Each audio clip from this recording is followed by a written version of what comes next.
Sup, Super Saiyans? Oh, man. Back again? It's so aggressive. Fucking hell. Yeah, he said fuckers last time. He called you all fuckers last time. So, That's right. be grateful. That's right, motherfuckers. So here we are. Back Okay. again. With more Dragon Ball shit. This time we got Super. So we got Super. It's been a couple of months. Super in this mug. Couple of long months since Dragon Ball Z, since that last video. Right. We got hit with a quarantine. Coronavirus happened. That's pretty much it. That's pretty much the only thing that's happened. Yeah, dude, slowly watching all these goddamn episodes. There's like 1 million of them. Also known as 131. Also known as 100 because I didn't watch the first 30 because, you know, the movies. Here's how I want to preface this video. So, David did watch Super. I watched most of it with him, especially towards the end in the last arc, but we'll get to that.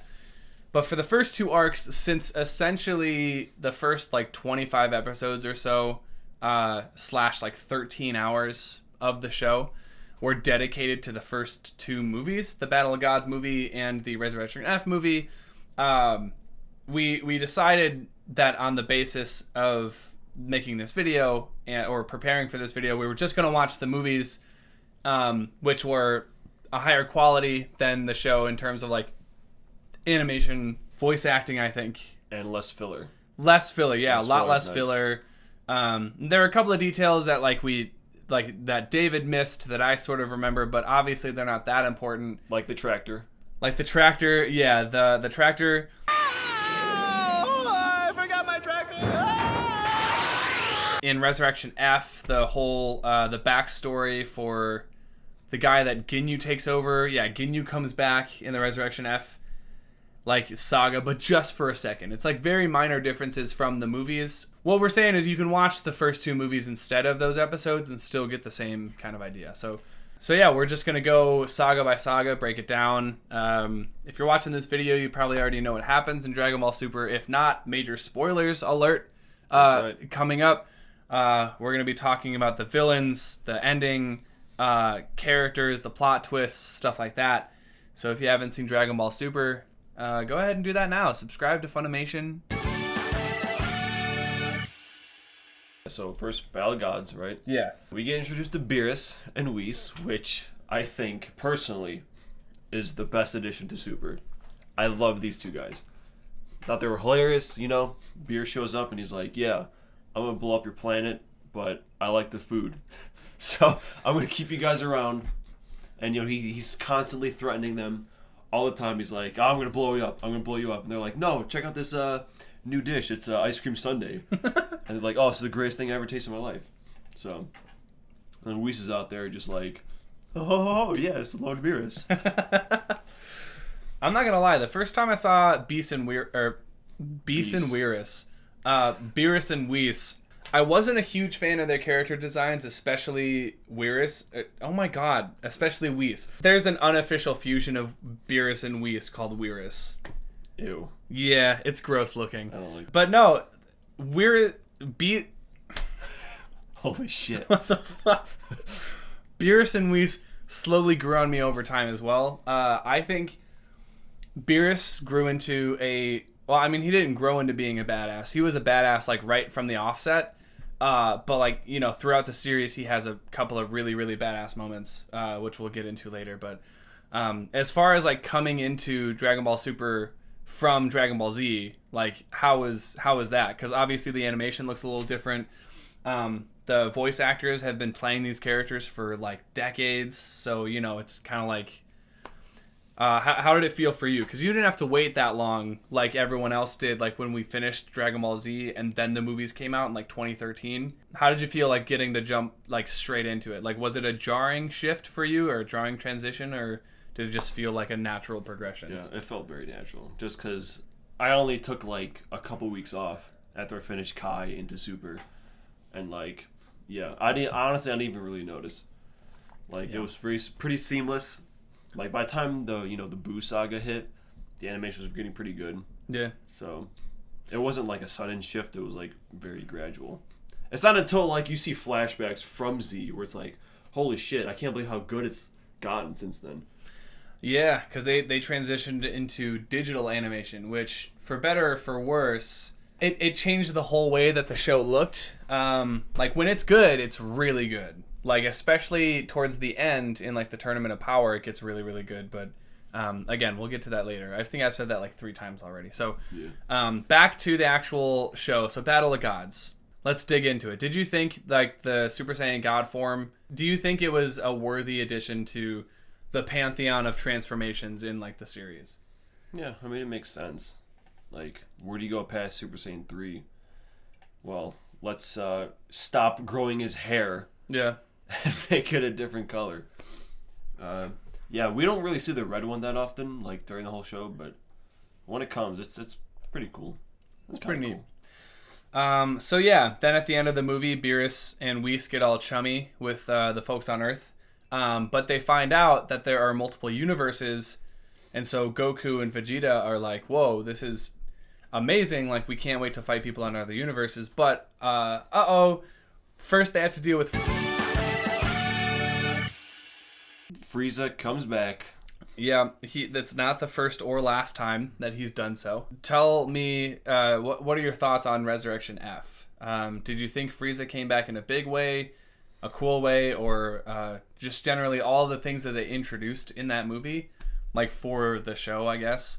What were your thoughts? Because that was the first time we saw Super Saiyan Blue, first time we saw Golden Frieza, first time we saw Vegeta and Goku training with Whis on Beerus's planet. So the first time you see Blue is when Goku fights Frieza for the first time. So he goes Super Saiyan and he's fighting Frieza, and then Frieza's like, you're not using your whole power, are you? And he's like, I certainly am not. And then he goes blue. Just like out of nowhere. So it was just a fucking random ass. It was very random, yeah. The whole Frieza coming back thing. Yeah. I thought that it was just kind of whatever. I didn't care. Like, Frieza was really good, but, like, could you stop bringing him back already? You know, just let it be. He comes back to this, and he has this gold form, right? Yeah. Like, unlock DLC Frieza. Yeah. Pre-order bonus, get the gold edition. Which, you know, I guess it kind of makes sense, you know, because he was, like, an emperor, and he was like, I'm just the strongest. Yeah. He never really trained, but then when he does, he gets even stronger. Yeah. But honestly, I think it's just kind of goofy, this golden Frieza thing. You know, it was still really cool seeing him again. Yeah. And Cause you gotta remember, like, this was the first time that we saw Frieza in like a new Dragon Ball property since Dragon Ball Z, and since all of the, you know, the non-canon movies that came out in between. But in like a canon, you know, now a series, because they brought him back for Dragon Ball Super. It was kind of like a nostalgia hit, you know, to see Frieza and Goku fight again, even though, again, Frieza gets his ass whooped. This is cool for a couple of reasons, because one, it was the first time that we get to explore like the different universes in Dragon Ball Super. We meet a bunch of cool new fighters, one of which is a Saiyan, because in Universe 7, Universe 6, their planet wasn't destroyed, like in the 7th one. So that's Cabba. You know, he forms a relationship with Vegeta, which is really cool. There's an assassin named Hit, who, I don't know. What do you think of all the new characters that were introduced in the Universe 6? I remember, like, my first impressions, right? It was Frost, where it was like, okay, it's just another Frieza. Yeah. Hit, which I called Purple Cell, because that's what he looks like. And then there was the giant Winnie the Pooh. Botamo. And then the robot. Magetta, which was hilarious. Yeah, because he speaks his own language, so it sounds like a robot, but every once in a while he'll go like chugga chugga. Yeah, like he like says like what he like narrates himself. Yeah, everything he does. Chug toot toot or some shit like that. Chugga chugga chugga. I thought he was great. Yeah, like the Winnie the Pooh one. I don't know what his name is. What's his name? Botamo. Yeah, Botamo was whatever. Frost, you know, he was like, oh, well, I'm a good guy. I was like, oh, okay. Well, in the opposite universe, you know, that Frieza's a good guy. Yeah. But then he's revealed to be a dick. Yeah. And then, Hit got... I thought he was whatever at first, but, like, later on, like, he really gets some damn good moments. Yeah. His fight with Goku... A lot of people, it's generally agreed upon in the community as far as like when Dragon Ball Super the show like starts to pick up is the fight between Goku and Hit, where Goku breaks out the Kaioken technique, which he hadn't used since he fought like Frieza on Namek, which is like a power multiplier. So like he gets insanely strong. He goes like Kaioken times 10 against Hit, and there's like no music, and it's just like the sound of like rocks like crumbling and like, you know, Goku powering up. And then he screams Kaioken times 10, and he just like beats the shit out of Hit for a second. Kaioken times 10!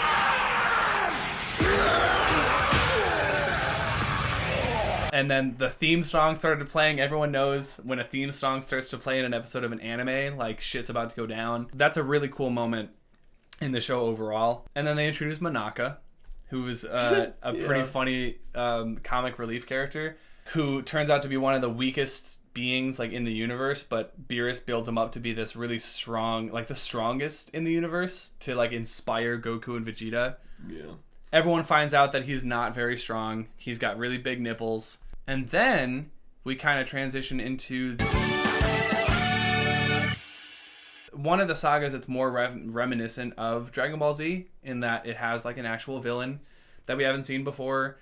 It has a pretty interesting plot that deals with pretty interesting themes, you know, but I'll let you dive into that one. Yeah, so the Future Trunks saga is without a doubt the best this show has. I think this is like my favorite arc. Because Future Trunks is pretty sweet. He is. Cool to see him again. And B, also, like, I was legitimately like guessing like who the shit was this black guy. Yeah. You know, I had no idea. Like, is he just Goku, like, gone evil? Later, like, we see him, like, get the Dragon Balls or some shit, and they're like, oh. I mean, I thought at least it was like, oh, he's gonna wish for Goku to be evil. And then, again, it flip-flops, like, on me, where it's like, oh, no, he actually switched bodies. Mm-hmm. I was like, oh, okay, well, I guess that makes sense. And then he kills the actual Goku. Yeah. In his body, and then he blows up the world. Yeah. And then, yeah, they go back and forth in time. It's a very convoluted plot, but, like, I mean, when you're watching it makes sense, but, like, trying to think back on it... Yeah, try to explain it. Holy shit. This arc is really cool because we see Vegito comes back, and he goes Super Saiyan Blue, which is awesome. No one expected that. Yeah, and there's, like, this big, like, cliche speech, like, with the power of everyone, you will not defeat mortals. This is how strong we get. And then he slices him in half. Yeah. And then they're like, oh, well, that didn't kill him because, like, something about... Fuck, I don't even remember, but, like, he didn't die, and he goes up into the sky, and we forgot to mention fucking Zenny. Oh, yeah, Grand Minister Zeno, or whatever his name is. Zeno shows up in the previous saga, and then Goku's like, I got an idea. How about I call this guy, and he's just going to wipe him out, and he does. Yeah, so it's kind of a really mediocre ending to an otherwise like great arc. So things that you liked in this arc, things that you didn't. I thought Zamasu was a kick-ass villain, especially when, you know, he has that giant like dragon attack. Yeah, it's like a big thing, and he has like those white.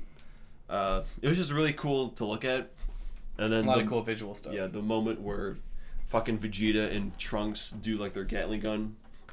It was kind of like the father-son Kamehameha from Cell, but... It's the Gallic gun this time. Yeah.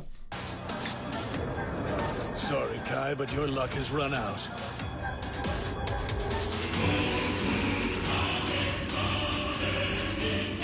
Hakai.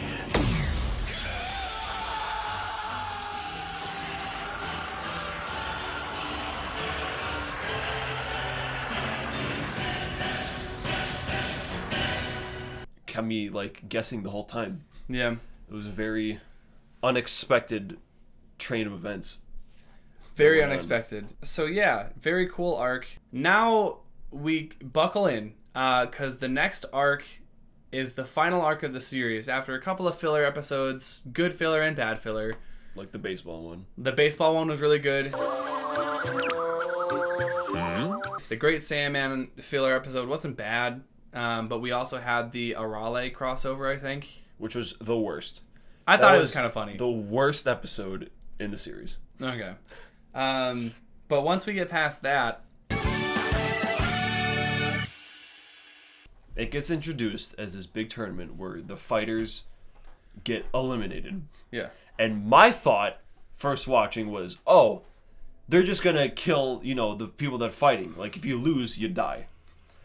And then they're like, oh yeah, the whole universe gets destroyed.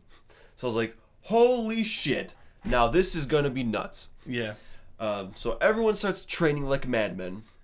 Yeah. They get fucking Boo, which got sidelined in the Universe 6 because he fell asleep or some shit. Yeah.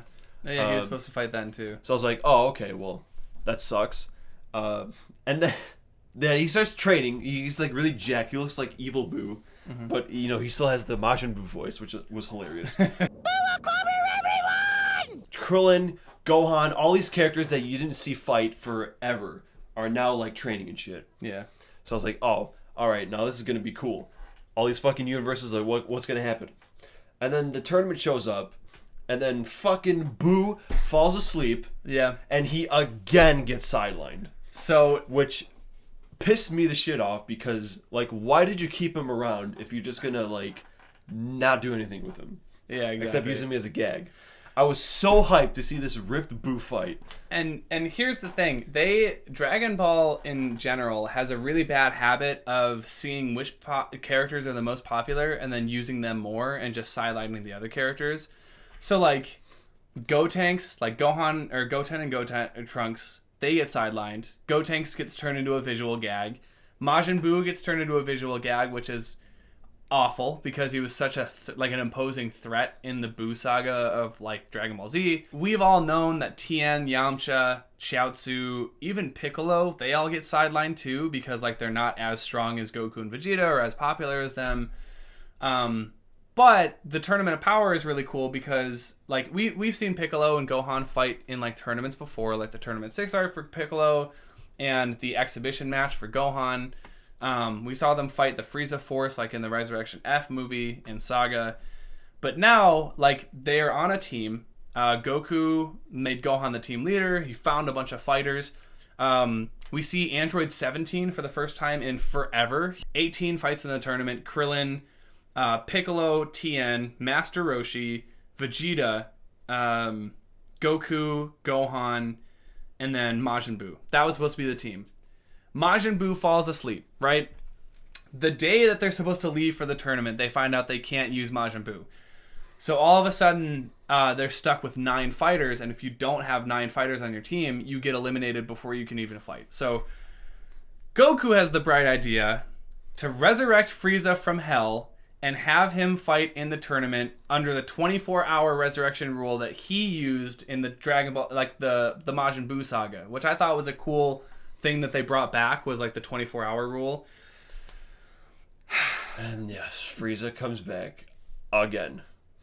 But this time, he's fighting for the good guys, which they utilize him really good because you think they set it up some scenes to where you think he's gonna, like, dick over the 7th. Yeah. But, like, he, like, reversed, like, Frost. Oh, you yeah. know, like, they team up and they're like, oh yeah, like, we're gonna join up. And then right when they're about to kill someone, like, Frieza, like, just shoots Frost. Yeah. I was like, holy shit, dude, like, you have no idea what this guy's gonna do. No. Frieza is the wild card. But yeah, like David said, he's very conniving. Like the way Frieza is. Like, the one great thing about Frieza is that his character never changes. Like, he is the same static character that Goku is, except, like, complete opposites, which is why it's so fun to see them interact with each other.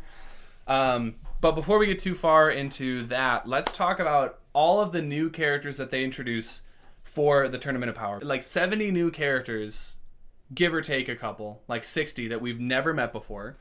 Some of them have really cool designs. Some of them even have backstories. But a lot of them are just, like, cannon fodder. You know, they're just there to be eliminated and, like, fight and show off different skills for different fighters. Yeah, so let's just, like, rapid fire, like, all these fucking characters. Okay, so first of all, the furry trio, I hated. Their universe gets eliminated first. Fuck those guys. I hate their voices. Kale sucked. Kale was really annoying. Always complaining and shit. She did get better, though. Yeah, a little bit, but... and that's all the people I hated. Okay. People I liked. Fucking Jiren. Jiren was one menacing son of a bitch. Like, he spends the whole fucking, like, tournament just watching. And then, when he finally, like, does shit, it's fucking crazy. I'm sure you've seen it. Yeah. Top, like, all the freedom fighters are pretty cool.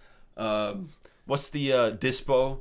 Was kind of... the bunny. Was kind of annoying at points, but still cool. They fuse with the Patara earrings. They become Kefla, who has the same... Like I said, it feels like Gotenks. She's just super cocky. She's like, I'm going to whoop your ass, old man, to Goku.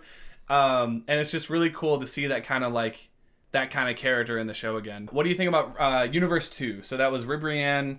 Right, that's what I was going to mention. The love people. The magical girls. Yeah, they got kind of annoying, like, towards the end. Like, they stuck around so long. They did. And they got really ugly. but the universe was like, oh, well, beauty is in the eye of the beholder or whatever. Like, some people were, like, going apeshit, like, oh my god, they're the most beautiful things I've ever seen. Yeah. And then other people was like, oh man, they were better looking before. Because they're like celebrities in their universe. Yeah. So like the entire Tournament of Power was like televised in their universe. So like everyone was watching. Everyone was like sending them energy, like to Goku with the Spirit Bomb.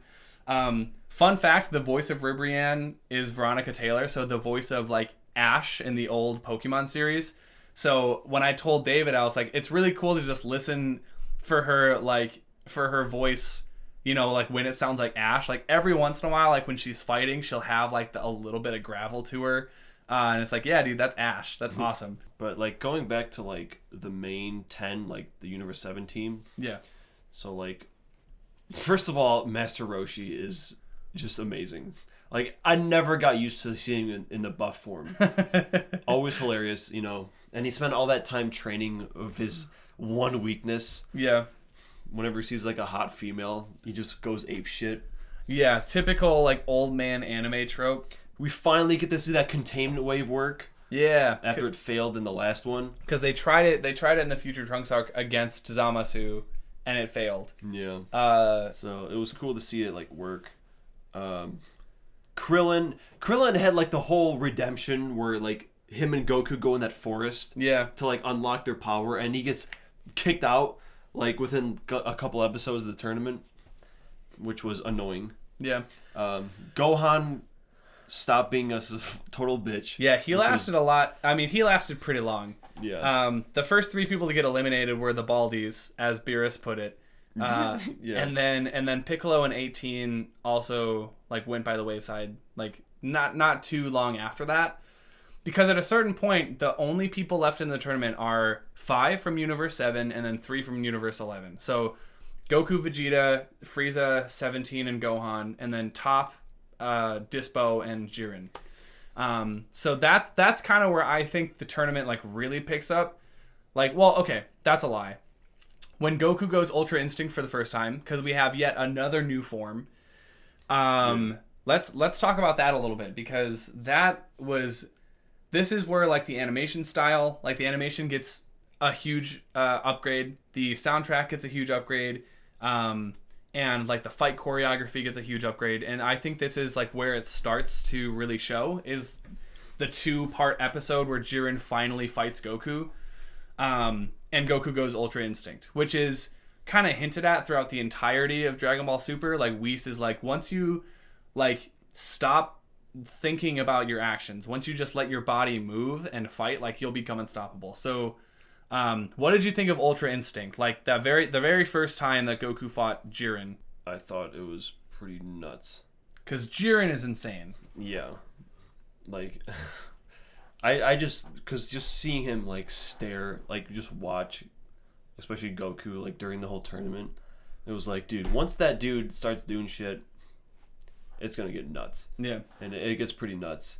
Like the Ultra Instinct. So he's jumping on rocks, trying to get close to Kefla. And then Kefla's like, you can't dodge midair. So Goku, he takes his Kamehameha, he flips over and pretty much like grind rails like on the energy blast that Kefla's shooting. And then he flips over. You see Kefla react in slow motion. And then Goku flips back around and launches the Kamehameha. And it's so badass that they have to play it 3 times to show you, like, from different angles, like, what that looked like. That was one of the most hype moments of Dragon Ball Super for me. Yeah. That was definitely really cool. Fuck, dude. Like, did Goku just Tony Hawk that shit? He just Tony Hawked the hell out of Kefla. So that's pretty much the end of Universe 6. And then we get to the 5 against 3. So seeing everyone get eliminated from this point is kind of a little sad because like all of the 5 characters on Universe 7 I really like. Gohan gets eliminated first, but he takes Dispo down with him. He gets a really cool moment where Goku's like, hey, I'm proud of you, son. Like, good job. Beerus calls him Gohan, really respectfully, which is cool. Oh, yeah. Then Top becomes a destroyer. Yeah, which I thought was kind of stupid. But then Vegeta eliminates the hell out of him after going Super Saiyan Blue Evolution. Super Saiyan Sparkly Clean Blue. Yes. Then he tries to fight Jiren by himself. Gets his ass whooped, but he goes out, the way that anyone would expect someone as proud as Vegeta to go out. Like, he goes out fighting until the last breath. It's a very good moment for Vegeta. He does his final explosion thing against Top like he did in the Z arc, the Buu arc. So now we can start talking about, like, character, like, closures. Like, how each character got closure, like, at the end of the series. So, Gohan, I don't know. I felt like he could have done more, but I think they did him justice. They gave him enough cool moments. Vegeta went out, like I said, exactly like you would anticipate him going out. But what do you think? Did he still go out as second fiddle to Goku? He did what he could. Yeah, he did his best. I mean, he really wants to be like as strong as Goku, but he won't get there. No, because he's got his own limitations to get past, and his whole thing is like, I'm not gonna rely on Ultra Instinct like Goku. Like, I'm not gonna earn power the way that people tell me I have to. I'm just gonna do it my own way. So he masters Super Saiyan Blue. It's still not enough. Jiren whoops the shit out of him. Frieza this whole time has just been like watching. He's just been watching or like stepping in. Like, he taunts the hell out of Top, gets his ass whooped, and then he gets knocked out. Not knocked out of the ring, but just like knocked out cold. 17 is a total badass. He is. This entire like tournament, holy shit. And then 17 is left the last one standing. Yeah. 17 wins the tournament. Android 17 wins the Tournament of Power, wishes all of the universes back, which turns out to be a good move because the Zennies say, hey, if you hadn't wished all of the universes back, we would have wiped your universe out anyway. Yeah. So yeah, then the show kind of wraps up with like a really, really neat bow where they kind of show where everyone is at after the Tournament of Power. They check in with Frieza, who's recollecting the Frieza Force. Check in with Goku and Vegeta, who are training with each other again. Turns out Goku can't just summon Ultra Instinct anymore. He's like, I don't know what happened, but I lost it. And then that's the end of the show. So, I mean, for Tournament of Power overall, like, it was really good, but really goddamn long. Yeah. And a lot of high points, but also some really annoying shit, like the Rebrand universe with the Egyptian destroyer Kai or whatever. Like, that got really annoying because like the whole tournament is just like people fighting and like the people in the bleachers just like commentating it. Yeah. And it got really repetitive sometimes. Because the whole tournament is like 30 episodes long, but it's only supposed to last like 46 minutes. Yeah. So the way that they kind of divvied that up was they would show the commentating, all of the fights happening at the same time as different episodes. So there's actually a video on YouTube called The Tournament of Power in Real Time, where it's like 46 minutes and they have different panels for different fights that are happening. And then they get to the end and they let the commentation or the commentary happen at the same time as like the fighting. So I'm going to have to check that out sometime. But yeah, the show overall, frankly, I think I would rate it like at the same level as fucking Kai. Because like Dragon Ball Z had a lot of low moments too. Yeah. And I went to these back to back. I didn't grow up with Dragon Ball Z for like 15 years like everyone else that have like such a deep connection with it. That like I see a lot of people saying like, oh, Dragon Ball Super is whatever, but it's like, dude, it's good. Like, it's definitely not bad at all. Awesome moments, great new characters. After it was all over and they go back to Earth, there's all these characters that I completely fucking forgot about like existed. Because we were stuck on that tournament with like these guys for so long. Like Jocko. I totally forgot he was a thing. And I thought he was, I think he's awesome. The three little shits, whatever they're called, forgot about them. You know, like seeing them back again, I was like, wow, fuck, it's been a while since we were in that damn tournament. Yeah, man. And even like the tournament itself, when it was first brought up as a battle royale, I thought it was going to be a lot more like people fighting, because for the most part, it was a lot of one-on-one fights still, you know, as opposed to like 80 people like duking it out. It was kind of that way in the beginning, because they show a couple of shots in the beginning of the tournament where there's just explosions happening everywhere. Yeah. Which is kind of fun, but like as the numbers like dwindle down and people start strategizing more, it becomes more about, okay, who can I take out now? You know, who's going to approach me now? Like, what kind of strategies can we formulate? So as far as the show goes, as far as the complete package, you know, it's got the same sort of issues that any show that goes over 100 episodes has. Except this is an animation, so, you know, sometimes the animation quality isn't super great. Sometimes the art style isn't super great, because they go through so many different artists. Yeah, when the high points are super high. And I am very glad to have been part of, like, the journey, like, with this guy, seeing it, especially being able to compare our experiences as someone who has, like, who did grow up with it.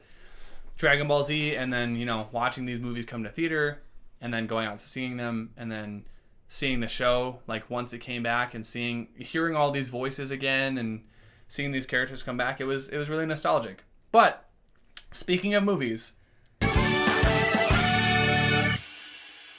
as a canon part of the Dragon Ball universe, and as a direct continuation of the Dragon Ball Super story, we think it's appropriate to at least give our thoughts about it overall. Yeah, this was the first Dragon Ball thing I ever saw. Yeah. Right? We watched this even before I even saw Kai. Mm-hmm. So, and then rewatching it again yesterday, after watching Kai and Super, I am still confident in saying that this movie is the best piece of Dragon Ball media I've seen. It's very good. Overall. Like, it has, like, the fights, you know, the whole, like, 40 minutes is like one big fight. Yeah. Which is super cool. And then it has all, like, you know, like, it has a good story, like, with Broly, you know, being this, like, innocent dude, but who's forced to fight with his dad, and, like, there's, like, good characters and shit. Like, it's a decent movie. Yeah. And as a standalone movie, as someone who, like, saw it, like, without knowing anything about Dragon Ball, like, it still shows that it stood up to you as, like, a good movie, even though, like, you didn't see anything beforehand. So now, after seeing it, like, what do you think were the biggest changes? Like, even though you think it's still, like, a great movie, like, were there any, like, little things that you picked up on after having seen Kai and Super, and now going into this one, that you didn't pick up on before? The fight was a lot longer than I thought it was. Like, I thought there was a lot more plot, but, like, holy shit, that was a long fight. Yeah. But, like, still, it was really entertaining. There's a couple of really satisfying things that they do in the movie for longtime fans. For one thing, Vegeta gets to go Super Saiyan God, which we've never seen before. We always just kind of assumed, because he went straight from Super Saiyan 2 to Super Saiyan Blue in the Frieza movie. So I was like, well... Vegeta also, like, fucked Broly up. He did. That's, like, one of the... I think even Josh said, like, that's one of the few times where, like, Vegeta, like, really, like, won a fight. Yeah. Yeah, because, like, he's beaten enemies before, but usually his role in the show is to, like, fight an enemy first, and then seem like he has the upper hand, and then lose, and then give it to Goku to finish the rest, so Goku can be the hero. But in this movie, it's kind of cool, because Goku gets to fight him on his own, Vegeta gets to fight him on his own, and then instead of Goku finishing the fight, they fuse into Gogeta, who hasn't been seen in any official media since the 90s, since, like, Fusion Reborn. And then Gogeta goes Super Saiyan Blue and wipes the floor with Broly, who is at, like, full power. That was a huge moment for me, because I love Gogeta. I just think, as a character, like, he's so cool. The animation in this movie, the entire time, is just perfect. Like, throughout Super, like, it gets good, but there's still, like, stale images, shots, you know, where a character is just standing there and talking. But at least in this movie, when that's happening, they make sure that stuff is happening in the background, or they make sure to, like, make the line art look super detailed. The fight choreography is amazing. God damn, dude, the music is really good. Holy shit. Like, Broly's theme is really good. Frieza's theme is really good. Overall, like, it's definitely something that I can see myself going back to every once in a while as a movie experience, but also, like, as a Dragon Ball fan, it's just really satisfying. So, do you have any lasting thoughts on Dragon Ball as a whole? Your future as a Dragon Ball fan? Like, what are you thinking? What's going on in your head? Are you upset that there's no more stuff coming out soon, or are you just happy to be done with the series for now? I'm happy to be done for now. Like, holy shit, between this and Kai, like, there's been a lot. It's been a long time. Finally caught up, at least for the new shit. Definitely, when Super 2 comes out, I'll definitely be checking that out. Yeah, it will be, yeah. Whenever it happens. But yeah, a lot of good characters. Yeah. Also, the music of the show was so good. Probably because with Kai, it was the same 2 fucking music loops over and over again. So hearing like an actual soundtrack was really good. Yeah. Made scenes really good. Very cool. Much better. That's a wrap, I think, as they say. That's a wrap for DBS. For DBS and Dragon Ball for now. For now. Yeah. Farewell until we meet again, Goku. Oh yeah, that was a good announcer. That was a good announcer impression. Okay. See you fucks in the next video. Alright, y'all. Won't be about Dragon Ball, I swear.